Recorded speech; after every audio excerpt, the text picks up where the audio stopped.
मुझे लगता है कि मन्नारे जगदीश भाई पांडोर का और हमारा ये आदिवासी कारवे का जो जन से लाभ आया है, ऐसा लगता है कि उनके गले से आवाज नहीं निकल रही है। थोड़ा जोर से बोलेंगे तो हमारे स्वर्गीय दादा को भी कहीं पर भी विराजमान है तो उनको लगे कि हमारे आदिवासी कारवा वास्तव में दहाड़ने में तेज है। जय जोहर का नारा है, देश हमारा है। जय जोहर का नारा है, भारत देश हमारा है। एक तीर एक कमान, आदिवासी एक समान। एक तीर एक कमान। आदिवासी एक समान। राणा पूंजा के पावन धरा पर दूर दूर से पधारे हुए हमारे गांवों के मुखी मुतवीर साथी, हमारी माताएं बहनें और नन्हे मुन्ने बालक बालिकाएं, आप सभी को और साथ ही मेरे प्रिय दोस्त स्वर्गीय जगदीश जी पांडोर को भी जोहार नमन अर्पित करता हूं। आज हम इस जगह पर इकट्ठे क्यों हुए हैं? हमें इस कोंडला ग्राउंड में इकट्ठा होने के पीछे क्या कारण है और हर वर्ष की भांति क्यों यहां पर इकट्ठे होते हैं? देखिए, युवाओं के द्वारा 1982 में विश्व आदिवासी दिवस घोषित कर दिया गया था और भारत सरकार ने हमारे भारत में 1994 में विश्व आदिवासी घोषित करा, लेकिन बारी बारी से कोई भी सरकार रही हो, लेकिन विश्व आदिवासी दिवस के बारे में इन लोगों ने हमें कहीं न कहीं अंधेरे में रखा। कुछ हमारे पढ़े लिखे जवान, वडील, मुतवीर,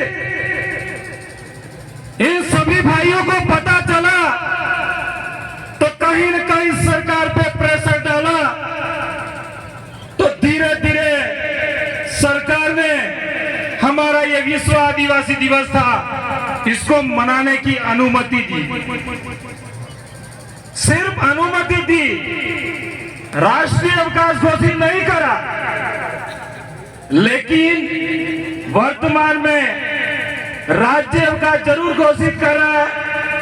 मैं चाहता हूं कि पूरे भील प्रदेश के लोगों को कहना चाहता हूं कि हर एक त्योहार धूमधाम से मनाया जाता है। 15 अगस्त हो या 26 जनवरी, वो त्योहार भी धूमधाम से मनाए जाते हैं। तो क्यों ना विश्व आदिवासी जो दिवस है, ये जो विश्व आदिवासी दिवस है, ये भारत के मूल मालिक का आदिवासी विश्व दिवस है। आज मैं आपके सामने छोटी सी बात रखूंगा कि 5वीं अनुसूची के बारे में कहा गया है आदिवासियों के लिए कि 5वीं अनुसूची आदिवासियों के लिए संजीवनी बूटी के समान है। लेकिन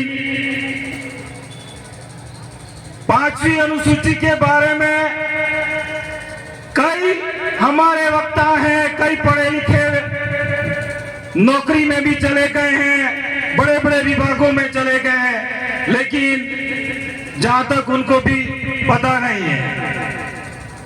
तो तो मैं कहना चाहता हूं कि संविधान के भाग 10 में और आर्टिकल 244 के तहत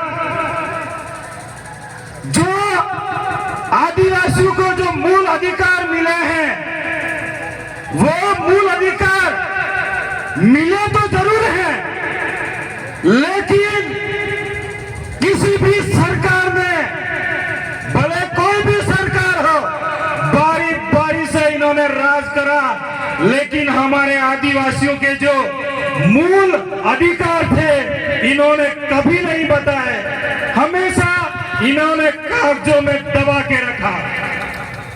अगर 5वीं अनुसूची धरातल पर लागू कर देते तो कहीं न कहीं आज जो समस्या पैदा हो रही है वो हमारे दिल प्रदेश में ये समस्या पैदा नहीं होती। 5वीं अनुसूची हमें कहती है कि जल, जंगल, जमीन, इसका मूल हकदार होगा इस देश का मूल मालिक आदिवासी। 5वीं अनुसूची में लिख तो दिया, लेकिन कहीं धरातल पर आज तक लागू नहीं हो रहा है। तो साथियों, अगर हमें 5वीं अनुसूची लागू करनी है, आप सबको एक ताकत दिखानी है, तो हमें हमारे पास में सबसे बड़ा एक ही हथियार है। वो हथियार आप सबके पास में सुरक्षित है और उस हथियार को आप 2023 में सही जगह पर इस्तेमाल करोगे। मुझे नहीं लगता है कि ये 5वीं अनुसूची और आर्टिकल 244 धरातल पर लागू होगा। हम सब मिलकर इस कार्य को आगे बढ़ाएंगे तो कहीं न कहीं सरकार को भी झुकना पड़ेगा और ये हमारा संविधान के अंतर्गत जो बातें लिखी है वो लागू करनी पड़ेगी। 5वीं अनुसूची में तो यह भी कहा गया है कि जल, जंगल, जमीन का पूरा हक आदिवासियों का है, लेकिन आज आप देखते हो कि हमारे आदिवासी लोग कहीं पर भी जंगल में जाते हैं, हमारी देसी भाषा में कि वाड़ा करवा जो है, वाड़ा करने हम जाते नहीं है, लेकिन इन सरकार के द्वारा वन विभाग को एक अध्यक्ष का रूल दिया गया है और वन विभाग हमसे कहता है कि जमीन आपकी नहीं है, ये जमीन सरकारी है। तो 5वीं अनुसूची में क्यों लागू कर दिया, क्यों लिख दिया तुम लोगों ने, या फिर बाबा साहब ने 5वीं अनुसूची में जो बात रखी, या तो उस बात की आप पालना नहीं कर रहे हो, या हमारे संविधान के निर्माता जयपाल सिंह मुंडा के जो अधिकार रखे थे उन अधिकारों का भी ये दोनों सरकारें अवहेलना कर रही है।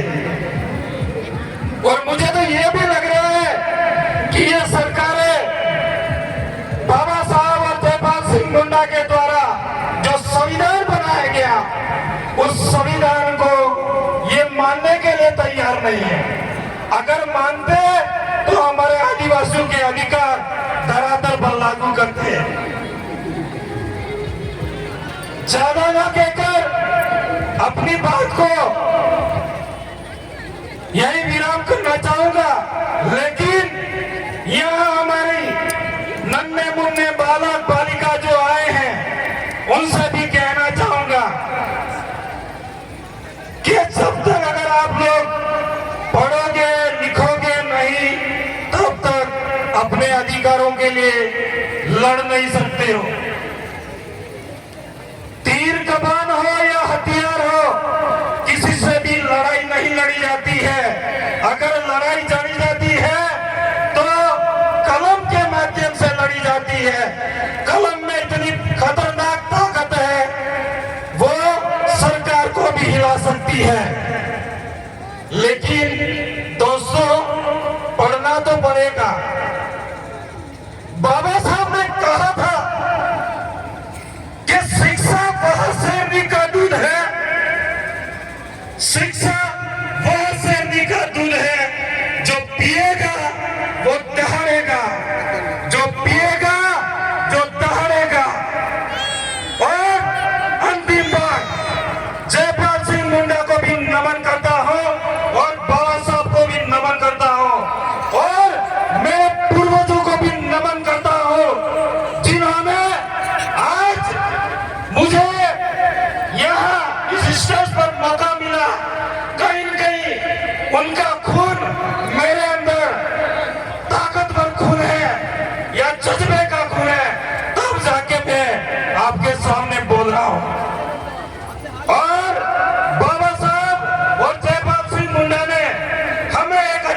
दिया है। वह अधिकार है आर्टिकल 19(1), वो हमसे कहता है कि देश का राष्ट्रपति हो, देश का प्रधानमंत्री हो, या यहाँ का पुलिस प्रशासन हो,